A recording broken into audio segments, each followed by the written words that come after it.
I'm Tracy with MeetRx. I'm here with a coach today to tell his success story. It's Marcelo. Hi, Marcelo. Hello, Tracy. Hello, all the other people who are watching. Can you tell us, Marcelo, what life was like before Carnivore, what kind of diet you were on, you know, the food you ate and your health conditions? Yeah, before Carnivore, I did a keto diet, like about 2 years keto diet. And when I began with the keto diet, it was like I was almost on the vegan way almost.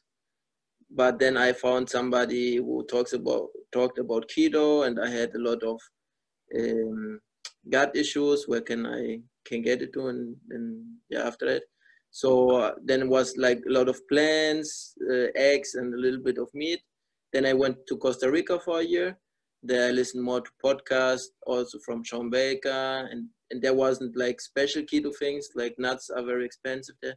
Then I began to eat a lot of meat. Then I feel like way better than that. And then when I came back to Germany, I began the carnivore diet to try it out. And then I'm feeling now pretty good with that. And before keto, I had, and also carnivore, I had a lot of gut issues. Like when I ate carbs, I get very, very bloated. Like really, when I ate a little bit, there was a moment where like this farts, but that doesn't sound, you know. And then my room smelled like in the night. I waked up, all my room smelled horrible, and I had pretty diarrhea sometimes, but it wasn't something abnormal, let's say. Also, I had, how is it called in English when you get these things in the face? How is it called in English? Oh, in English, like blemishes? Yeah, like religious acne, a little bit, but not so much. But that also cleared out. Also, I had a lot of issues with obsessive compulsive disorder, OCD. Because of the OCD, I also was, when I had 14 years old, in a psychiatry.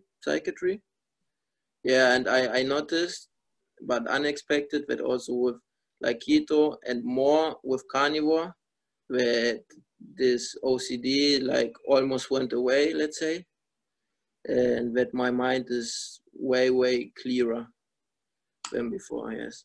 Wow. And yeah, and in general, I got into nutrition because I was like interested in nutrition, because I did boxing, and then I had to do like weight cuts, and then I researched about nutrition. And then, yeah, because of my bloating, I tried out first keto and then later carnivore, because of the podcast, and of be open to experiment with other things. Okay, so Yes. did you hear Sean Baker on his own podcast, or did you? So I began with the podcast, like from Danny Vega. He had a podcast with another guy, but I don't remember the name. I think it was the podcast Ketogenic Athlete, yes. And they had Sean Baker in. And then with time also, from the beginning, I heard the Human Performance Outliers podcast, and then also the YouTube videos and Jerome podcast and all. What I think a lot of people of us did. Yeah. Yeah. Okay. So what did you eat on keto? Did you have a lot? Did you say you had nuts and such quite a bit, and that didn't help your stomach? Yeah, a lot of nuts I ate. Like also before keto, I ate everything what I can eat, but I wasn't really fat. I went a little bit fatter at the end of my puberty, let's say. But yeah, in general, all what I had, but never so bad, because my mom didn't like so much that I ate fast food or things like that. So in keto, in the beginning, I ate a lot of plants, like, because I was almost in this vegan direction, you know, almost this raw vegan direction, because I listened to some YouTube channels who wasn't wasn't that good at the end. And then later I learned this critical thinking about nutrition. And yeah, it was like eggs, a lot of plants, a lot of nuts, also um, a lot of like keto sweets, you know, like keto cake. I like that things, or also fat bombs and things like that. Oh, Yeah, and then then I went to Costa Rica, and then I ate more meat and less plants, right? oh, Like okay. this. But a Yeah. lot of nuts, a lot of nuts. Okay. So the keto diet though didn't straighten out your bad gas or your stomach issues as that My did help. mm, hmm? It probably did help some. Yeah, it helps a lot. It helped a lot. Yeah, but sometimes also I get gassy, but like this really strong things, for this it helped a lot. Yeah, a lot. But I noticed sometimes when I eat a lot of like almonds, like I get headaches or something like that, or that some plants hurt me here in the throat and things like that. Yeah, Oh, okay. I noticed that. I noticed that. Yeah, and the OCD also was better, but sometimes it wasn't that good. Yeah, Mm. also it was sometimes better, sometimes worse. But in general, it helped me a lot in comparison to my diet before. Oh, okay. So when you went carnivore, what kind of foods did you start out eating, and are you still eating the same foods now? On carnivore, Carnivore. yeah, I I was more looking like the economic way. And first, I ate a lot of ground beef, but I felt after ground beef very lethargic. And then I made my research with time, and I noticed that I I'm I'm I'm not very good with the histamine in the ground beef. So I switched to other things to try other things out, and now I'm also almost every day eating frozen burgers. Yeah, because I think they freeze it directly with with the rest of the meat they has, and then yeah, I don't notice like a histamine effect or something like that. Yeah, Oh, and they're very cheap. Mm. okay. Do you eat bacon or eggs or cheese, anything like that? Eggs almost never ate eggs, because I also had some when I ate a lot of eggs like diarrhea. Now sometimes I eat egg, but now I'm very cautious, you know. Sometimes I eat also cheese, but not so often. Sometimes I eat a little bit cream with my burgers, and yeah, sometimes also bacon, and also other things from pork, Mm. like yeah, pork steak. I don't know how the steaks are called in English. Yeah, when I want other things, when I'm enough with burgers, I eat burgers with pork. You know, Mhm. yeah, something like this. And sometimes I eat the steak, but it depends. Yeah. Mhm. Okay. How long have you been carnivore? Now I'm carnivore like 1 year. Like when I like a year ago I began with it, I wasn't 100%, let's say like 90%. Mhm. And like in September I tried it out 100%. Yeah, from this one. And then yeah, experimenting, which food I like, which food makes me satiated. Yes. Okay. So a year, that's really good. Have you noticed that your strength has improved? And this I didn't have noticed so much. First, with carnivore, it went down, and yeah, then I began to eat way more because I wasn't eating so much. And this happened also me the same when I tried keto. That I was like so satiated that I didn't eat so much. And when I ate more, my strength came back.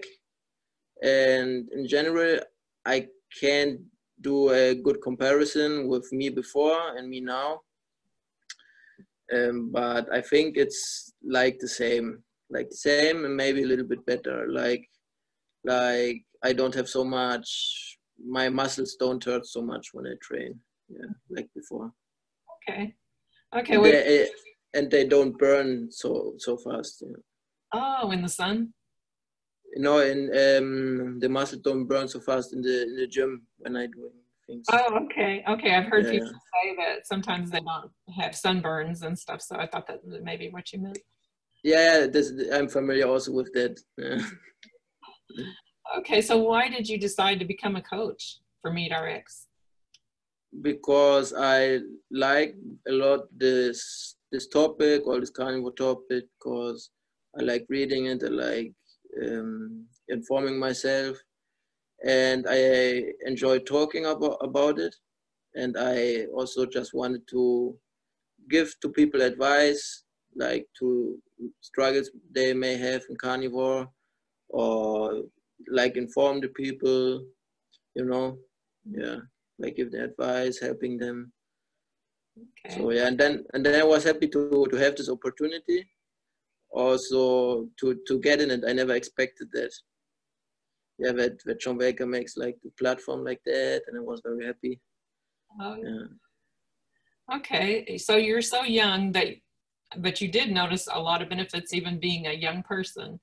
You had a lot yeah. of benefits from carnivore. And so what is your coaching strategy whenever some client comes to you? What is your strategy?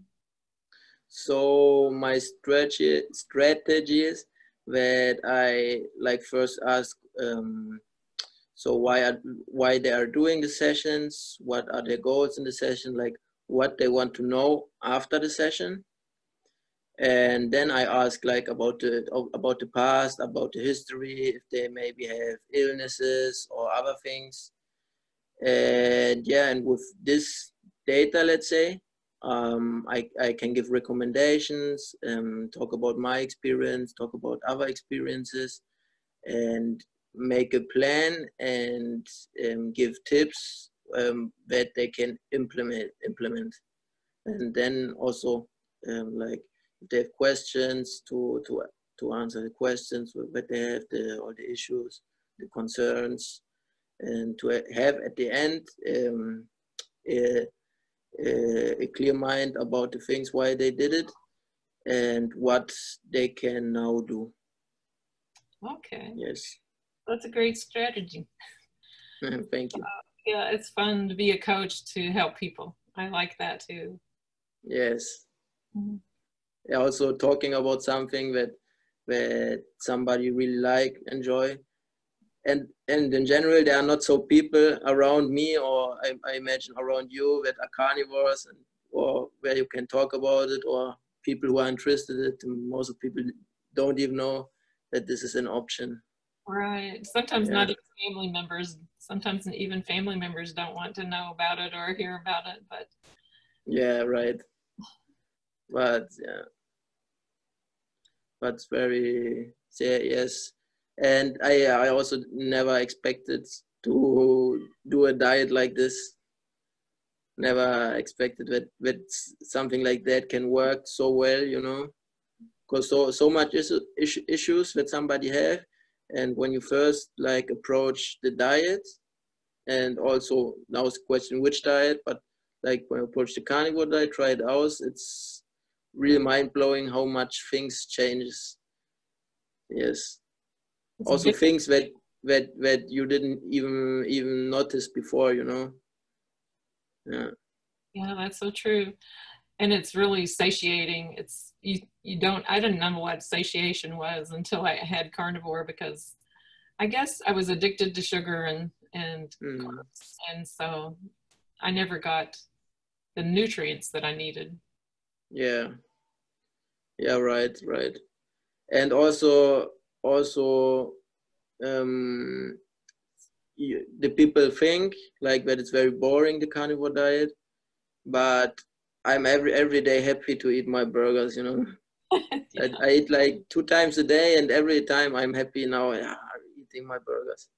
And then after that I'm satiated and I'm good, can wait to the next meal, relaxed. And sometimes when I don't even have a meal or something like that, I easily can skip it. Sometimes it's like with the mind, I want to eat, but in general, like you are not hungry, you're using your fat very well, you can skip it or eating it the next day. Mhm. Yeah. a later time, or yeah, you'll be just fasting and it doesn't bother you. So Yeah, right. While you're outside with friends or something like that, and you don't have food, so no problem. right. Yeah. That's excellent, Marcelo. I love your story, and I love that even though you're a young person, you did see great benefit, and that you desire to help others with being a coach, so they can find you on MeetRx and book a session with you. Yeah. It was nice to talk to you. Thank you, and we see us, and Okay. and maybe other people who listen to this podcast, to this video. Yes, I think it'll help a lot of people. Thank you Yeah. so much, Marcelo. Thank you. Bye-bye. Bye.